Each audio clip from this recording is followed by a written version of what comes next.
right, hello my party people, and today we're going to party hard with some symmetry and even or odd functions. So let's get to it. All right, so first of all, let's talk about symmetry. So we have a couple different types of symmetry. One type is known as symmetric with respect to the y-axis. So this occurs from a mathematical perspective when you plug negative x into an equation and the equation does not change. So just to show you a quick example of this, something that exists. So let's say I've got x squared, so that's a parabola. Okay, so notice that when we reflect over the y-axis, it looks like the same thing on both sides. That's kind of what we think of with symmetry, right? So it's like the same on both sides. Now notice from a mathematical standpoint, if I plug negative x into this and I just try to work this out, what is negative x squared? Well, it's just x squared. And so that is exactly the condition that we need for this symmetry. So visually you can see what it is, and then from a mathematical perspective you can see also what it is. Now, keeping the party going, let's talk about symmetric with respect to the x-axis. Okay, so very similar to the other symmetry. So this occurs when you plug negative y into an equation and the equation does not change. So this is a little bit weirder to come up with an example for, but I have here x equals y squared minus 2. Okay, so across the x-axis, so if I were to just fold this in half, it looks the same on both sides, right? So again, there's symmetry. And so it's kind of an odd equation to get there, but okay, so from a mathematical perspective, if I were to plug in negative y in for y, so what is negative y squared? Well, this would come out to y squared minus 2, so notice the equation is unchanged, and so that is what we are looking for with this type of symmetry. All right. Now, moving on, we have symmetric with respect to the origin. And so this occurs when you plug both, okay, here we go, we're partying hard now, guys, when you plug both negative x and negative y into an equation, and the equation does not change. All right, so what would an example of this look like? Okay, so a circle is the perfect example. So it's symmetric on this side going this way, it's symmetric going this way. The equation of a circle is x squared plus y squared equals 4. So if I replace x and y with, say, negative x and negative y, and I work this out, I get the same equation. So that's the mathematical condition that we need for symmetry. So visually we get it, mathematically we get it. All right, now, there's another way we describe symmetry. We call some functions odd, and we don't mean weird. So this is another term for symmetric to the origin. And we call a function odd if you plug in f of negative x and you get negative f of x.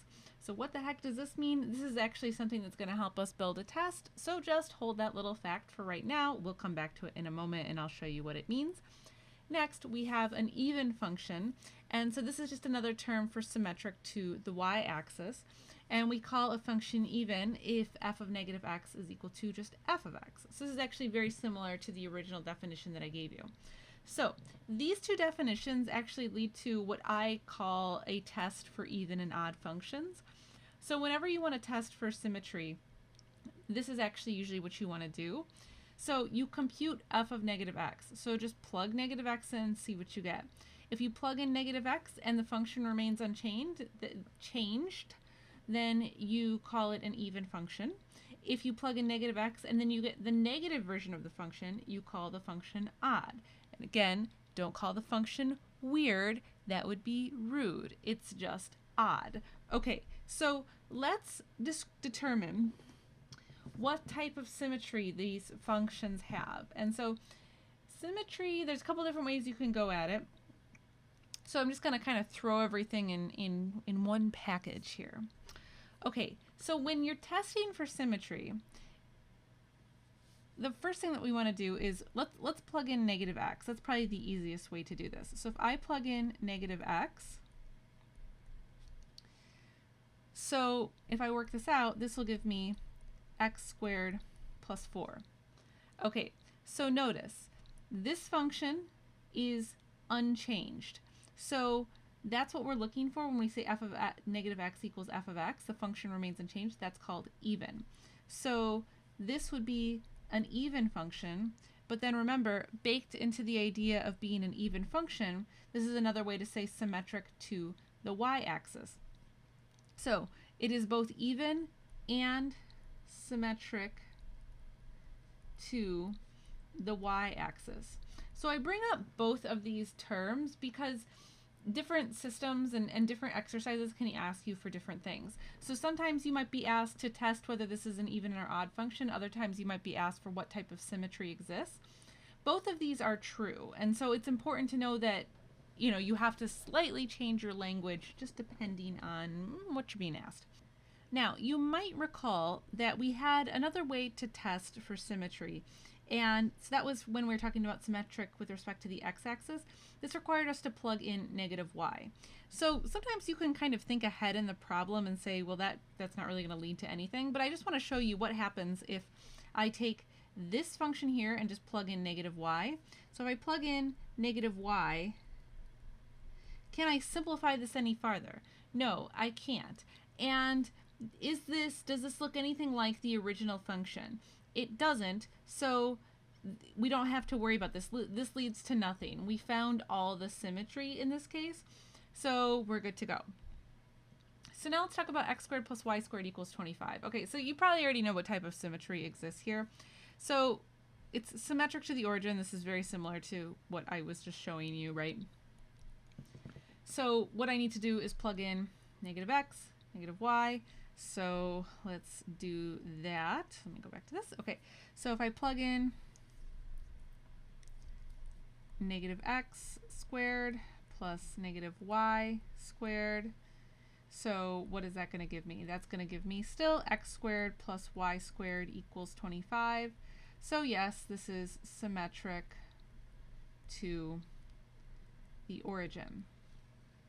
Okay, so what about doing like an even and odd function? All right, this can be a little strange. There is no function notation. Like we can't easily rewrite this as a function. So it wouldn't make sense to do the test for even or odd. And remember that test for even or odd requires that you just plug in negative x. But in the way that this particular equation is written, because y is just another variable in this function, like you wouldn't normally do that test. Now I want to contrast that to the last example. So look at this, y equals x squared plus 4. So I could easily interchange y with f of x, right? Because we've got this like y equals relationship. So this is a case where even and odd makes sense to bring up, but this is a case where it doesn't. So you won't normally see people talking about even and odd when you see a function like this, and so I'm also not going to talk about being an even or odd function. We've got symmetric to the origin, which really embodies like all the symmetries, right? So I'd say that, once you have that, you can really just move on. Okay, so now I've got y equals x cubed minus 5. So now we're a little bit more in that like form of it could be y, it could be f of x. Those two are really interchangeable. We've got this y equals type function. So what I want to do here is I want to plug in negative x and let's see what I get. So if I work this out, I get negative x cubed minus 5.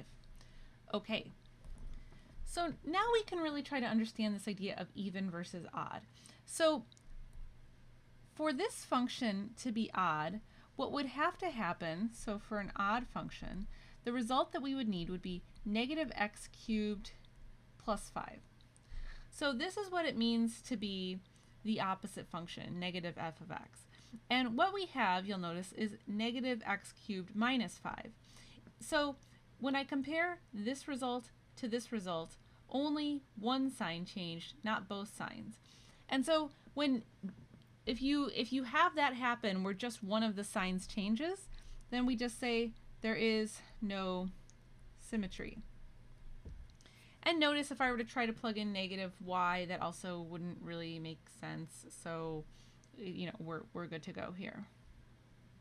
Okay, so for D, now I would say, why don't you try plugging in negative x and seeing what kind of conclusions you come up with. Remember, math is not a spectator sport. If you're watching this to learn, the best thing you can do for yourself is try, and then you'll get a lot more out of this video. Hit play when you're ready. Okay, so I'm going to go ahead and plug in negative x. And so I have y equals 7x squared minus 2x minus 4. Okay, so when I compare my signs, this one did not change to the original function. this one changed and this one did not change. So you either need all of them to change or none of them to change. If only some change, then again, that just means that you have no symmetry. Okay, and so for this last function, so let's try plugging in negative x one more time. Now I have this rational exponent here, so you could also think of this as the equivalent of a cube root. Again, maybe just try it on your own and think through the details, hit play when you think you've got it. So I'm going to go ahead and plug in this negative x. Again, let's see if we get something this time. Okay, so this becomes, so the cube root of negative x is just going to equal then negative 2x to the cube root of x. So the way I did that, by the way, so you could think of this as the cube root of negative x. So I can break this into pieces. The cube root of negative 1 and the cube root of x. The cube root of negative 1 is indeed negative 1, which is why I put a negative in front of this 2 here.